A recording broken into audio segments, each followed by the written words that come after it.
Hello, welcome to the channel. Today I'm going to be building this. Your average, boring LAV3. Except that would be boring. So, I'm going to add all of these. Little 3D printed details and even a slat armor cage. But, before we get to adding details, we should probably build the chassis first. Getting right into the build, we're going to be starting off with the drivetrain components and all of the little details that go underneath the chassis. How I usually like to do these is I put all of the little sub-assemblies together beforehand and then put them all on the chassis at once.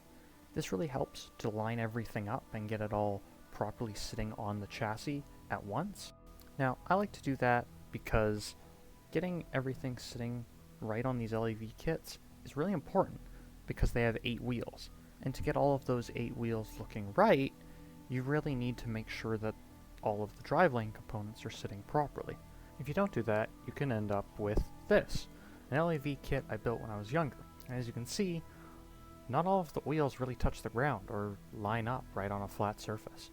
So you're going to want to keep testing and fiddling around with those driveline components just as you put them on, while they're still soft. But even if they do harden up and you can't do it, you can just soften those joints up with some cement again and kind of readjust them and get them into the right position. Then it's just a matter of doing that over and over again, testing it on a flat surface, wobbling it around until you get to a level that you're happy with. And moving right on to the back door of the model kit. Now, this piece is honestly a pretty easy piece to do by itself. It's not that hard, because it may have a lot of parts, but they go together pretty easily. They're all clearly labeled in the instructions and in the spots. Except for this piece. This piece is a cage that goes onto the back, and you can see I'm trying to put these little pins in. I believe they're there to allow you to open the cage again, but the instructions really just aren't clear. So, we're just going to glue it on, and those parts can go right in the spare parts bin. Now that those have been dealt with, we're going to move on to some photo etch parts. These are little jerry can holders for the back of the LAV, and they're not too difficult to deal with. The photo etch parts in this kit are very nice, and they're well thought out.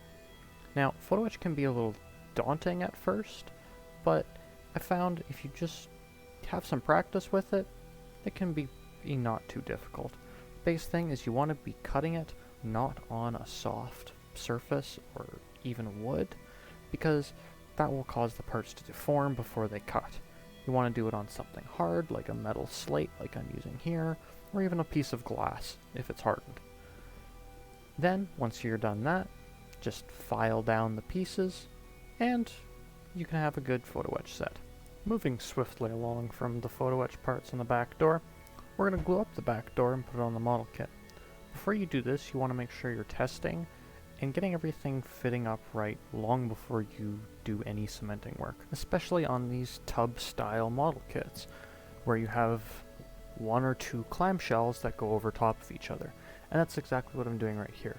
I'm test fitting up the top hull section with the bottom hull and now the door, while the door is still wet from being cemented, so it can be adjusted and tweaked if it needs to be. Moving back into some smaller details on this kit, we have this little bracket here. Now, this bracket is a pretty small piece and it's used to hold up a storage box that goes on the back of the LAV.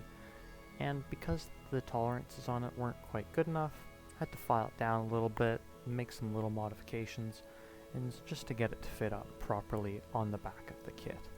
But even then, after I got the bracket together right, it didn't quite fit up right. So I had to cut off the brackets just to make it fit nice looking on the kit so it wasn't kind of bent out of shape and done weird.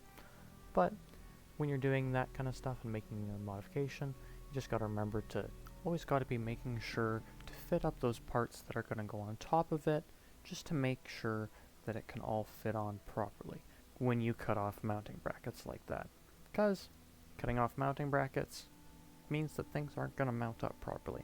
So I was just really careful to make sure all of them fitted up right, and that everything will work out once you go to put the kit fully together, either before or after painting.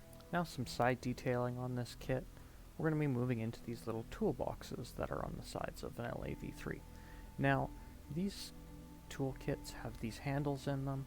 I know a lot of people like to replace these handles on kits like this with steel ones or metal ones, but in this kit they look good enough, and as well, once we put that slat armor cage on, they're going to look just fine because they'll be mostly hidden. Now, of course, the tools inside of this toolbox, normally I would leave tools off to paint separately, because I find that they're just nicer when they're painted separately. You can get fully around them, but once again, since most of the sides of this thing are going to be covered up by a big slat armor cage, you can afford to have them a little bit less detailed than necessary. And so we'll stack in all these tools into all of these little toolkits that are on either side of the LAV. Then, once we have all of the tools put into the kits, we can add on these dust covers / retaining bars to the sides of both toolkits. And with that, we're basically done doing the hull of this kit, and we can move on to the turret. Getting into the turret of the kit, it's a pretty simple turret to assemble initially, with only a few little pieces you need to put on beforehand before you can put the two halves of the turret shell together. After that, they go together pretty easily, and then you're on to the little fine details of it, including the hatches. Now, the hatches on this kit are pretty nice. They can be put both open or closed, and some of them can even be left to be opened or closed. But since I'm not going to be displaying this kit with any figures, I've decided to close them all and cement them shut. This just makes sure that there's no unwanted seam lines or gaps that may look unsightly when you're looking into the kit. At least that's what I've found. If you really want to have opening hatches though, grinding them down and making them look proper. After that, it's on to all of the turret siding pieces. This kit has a very simplified main turret piece, and then you add in a ton of the details later on.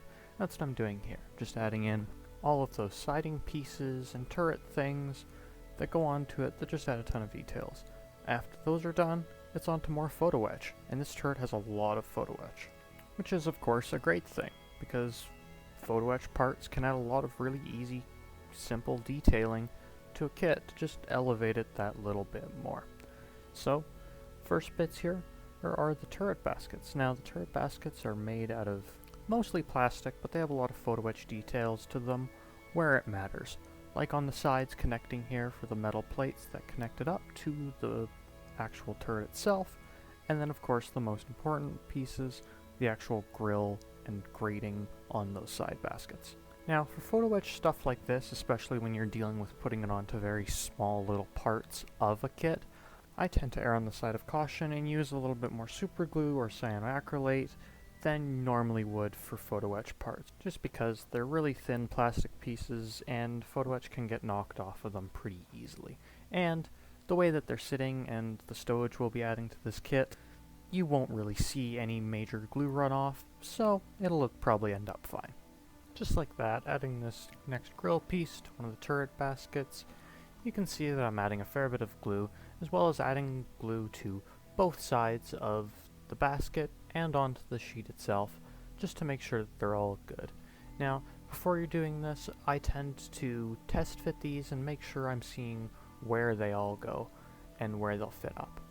Now after that, we're back right on to more of these small turret details, like these little observation cameras and antenna mounts, and they're just the extra little pieces adding on to this turret.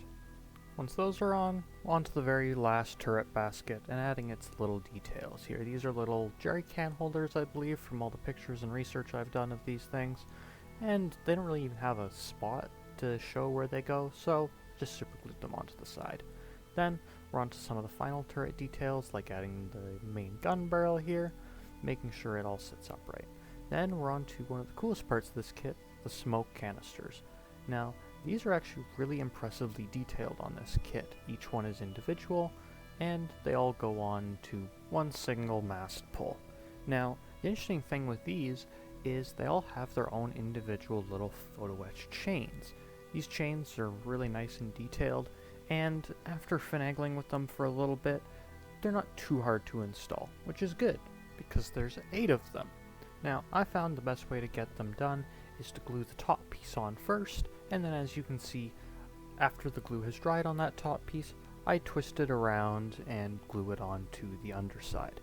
Once you have all those done, and the cement and glue has all dried up, we can glue them all together and then start getting them onto the actual kit itself, which of course isn't too hard, as I showed earlier, I already attached the connecting rods to the turret itself, so it's just a matter of gluing them up and putting them on. And moving back into the rear basket of the turret, this is of course the biggest one, and it takes a little bit of extra work. Now, as you can see, I do have the grills already cut out and test fitted, but since they are kind of integrated into the turret itself, I decided to put them on after I had glued them up. So, gluing the turret back on, then after leaving it to dry, I came back and started gluing them on. Now, making sure to add glue to all of the spots I noticed that it stuck to before, and then making sure it all fits up right one last time. Then, of course, putting it right on. Then, of course, lift that over to dry, and the turret's now done. Into the final piece of this kit, we have, of course, the gunner's machine gun. So, this machine gun is decently well detailed, but I think it is just the standard one from all Trumpeter kits. In future though, just because of how these are, I think I'll probably end up 3D printing them and adding details in that way. Just make it a little bit better, as well as cleaning up these little machine guns can be a little difficult. As well, this kit doesn't actually have any small photo etch parts for the machine gun really, other than just a little metal holder which you can see I already installed onto the gun. After that, we're done with the build for this episode. And there we go, this LAV III kit is basically done. In the next episode we're going to be adding a lot more 3D printed details, as well as that big 3D printed cage that I did earlier. You can already see some of those details I've started to put on the kit. But until next time, like if you liked the video, and subscribe to see the next one. Thanks for watching.